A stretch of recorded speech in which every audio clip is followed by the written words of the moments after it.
అయితే నేను మిమ్మల్ని కోరేది, ప్రజలు మనకు అధికారం ఇచ్చారు. అధికారం ఇచ్చింది ప్రతీకారాన్ని తీర్చుకోవడానికి కాదు.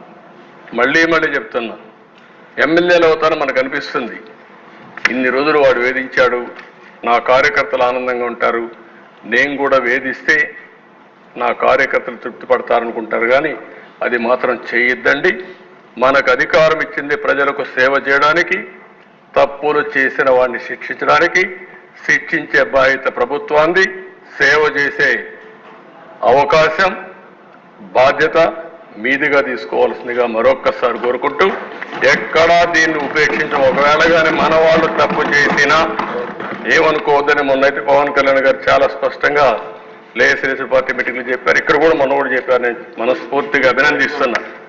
ఆన్ రికార్డ్, ఒకవేళ అలాంటి తప్పు జరిగితే నేను చేసినా మొదట నా మీద యాక్షన్ తీసుకోమని చెప్పిన వ్యక్తి పవన్ కళ్యాణ్ గారు. అది ఆయన యొక్క సిన్సియారిటీ. కాబట్టి మన మీద ఈరోజు అపోజిషన్ లేదు కాబట్టి మనం ఏదో మాట్లాడుకుంటే ఎవరు రేజ్ చేయలేదు అనుకుంటున్నాం. కానీ మనం చేసే ప్రతి పని 5 కోట్ల మంది అనుక్షణం నిరీక్షణ చేస్తున్నారు, వాచ్ చేస్తున్నారు.